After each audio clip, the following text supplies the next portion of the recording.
Ivy and Bean get to work. The best job in the world.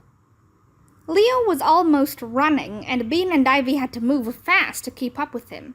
They scurried past a whole row of careers to arrive at the farthest end of the cafeteria.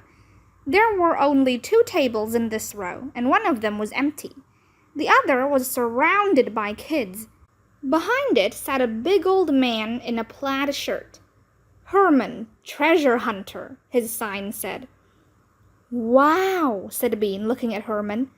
"Treasure hunter's table." On it were lots of coins and jewelry speckled with dirt. "This is a job?" "Yep," said Herman. "Best job in the world." "He's my grandpa," said a 5th grade girl standing next to him. Her name was Elsa. She had a very long braid. "He takes me treasure hunting on weekends. Don't you, Grandpa?" "Yep," said Herman. "And all that money?" asked Leo, looking at the coins. "You just found it?" "Yep," said Herman. "Grandpa's rich." Elsa flopped her braid.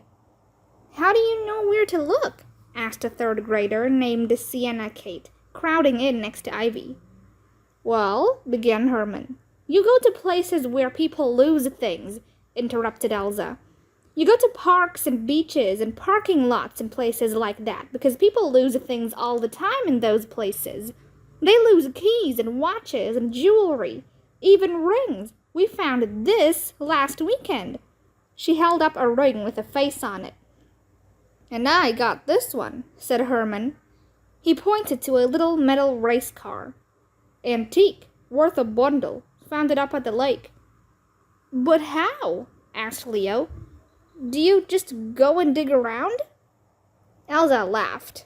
"No, we use this." She pointed to a metal stick next to her grandpa. "It's a metal detector," she explained, holding it up so they could see it.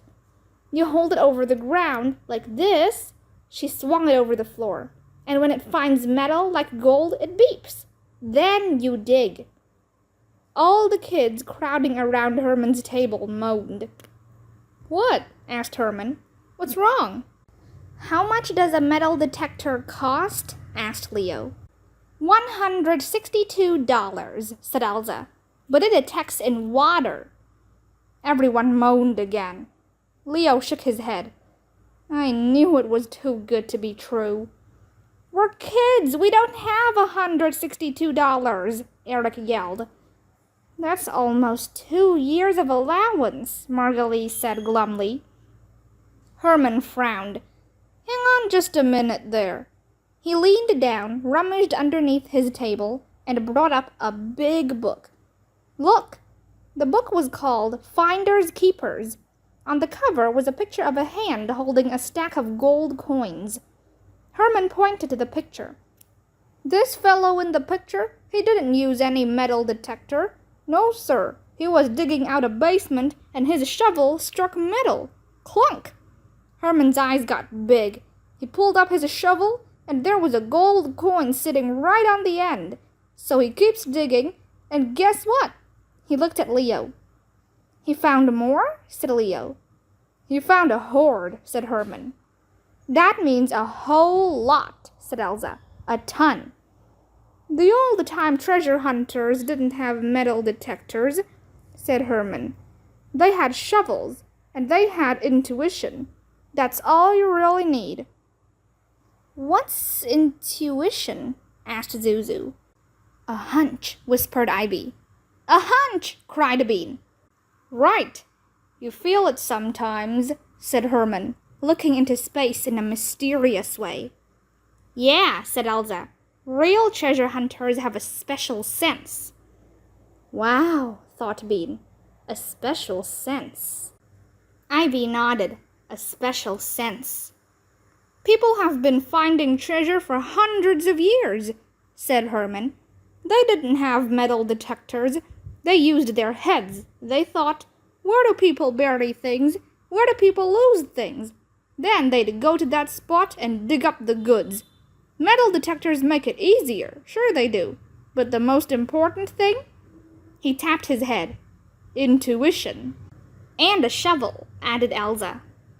No one answered. They were all busy writing treasure hunter at the top of their "when I grow up, I want to be" papers. Intuition and a shovel. Ms. Arubatate seemed surprised that all the kids in her class wanted to be treasure hunters when they grew up. Almost all. Zuzu still wanted to be a music video dancer first, and a treasure hunter second. Margalie said she would be a mathematician during the week and a treasure hunter on the weekend. "You're not going to find much that way," warned Bean. "I'm going to be a treasure hunter during the week and on the weekends. I'm going to find a hoard." "Me too," Ivy said. "We can do it together," Bean whispered in her ear. "That way, we'll find twice as much as everyone else." "I'm going to find a hoard too," said Eric. "I'm going to be rich." "I'm going to be rich too," said Emma. "Did anyone talk to the lawyer?" asked Miss Arubatate. "Or the author?" "They were boring," yelled Ducet. "The treasure hunter had gold and diamonds." "Yeah, we're going to be treasure hunters." "Treasure hunters! Treasure hunters!" The treasure hunting started right away at lunch recess. Almost all the second graders and even some third graders went to the field of Emerson's school and stood there, looking into space. They were waiting for a sense. Some fifth grade kids came out to the field with a soccer ball. "What are you weirdos doing?" yelled one of them. His name was Roddy. "We're getting a sense," answered Emma, "about where to look for treasure." Roddy threw the ball in the air. "You're goons," said Roddy.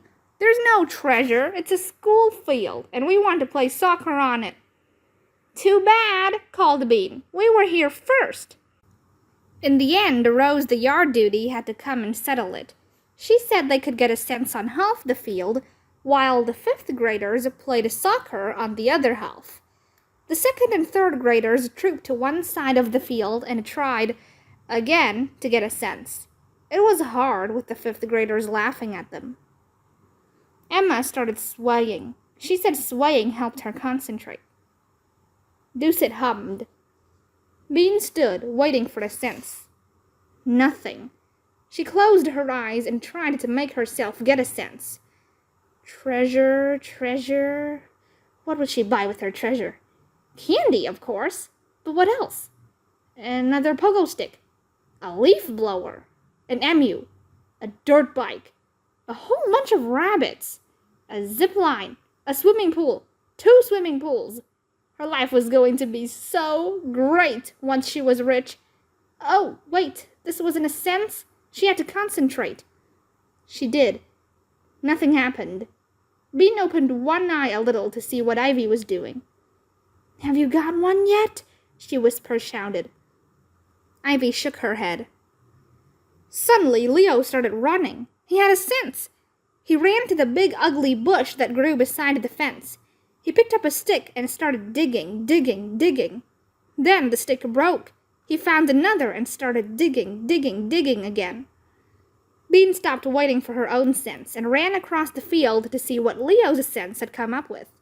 Everyone else came streaming behind her. The fifth graders stopped playing soccer to watch. When she arrived at the bush, he had it in his hands, gleaming gold, with the words "U-Jet" printed in silver and black letters on it. Leo held it up so everyone could see. "What is it?" asked Ivy. "Gold," said Leo. "A gold U-Jet is what it is." "Gold," repeated Ducet respectfully. "How'd you know it was there?" asked Emma, also respectfully. Leo looked mysterious. "I thought about where someone might drop something, and this bush seemed like the right kind of place." "That doesn't sound like a sense," Bean said. "That sounds like regular thinking." Leo shrugged. "Whatever. I found gold." "You didn't find anything," yelled Roddy from the soccer side of the field. He threw the soccer ball at them, and then Emma caught the soccer ball and ran away with it, and then the fifth graders decided to charge them, and then everyone scattered like bugs, and then the bell rang.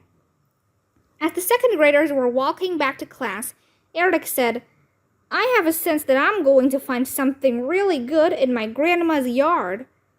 I have a sense that I'm going to find some money, said Margalie. I have a sense that I'm going to get rich. Bean and Ivy looked at each other and frowned. They didn't sense a thing. What was the matter with them?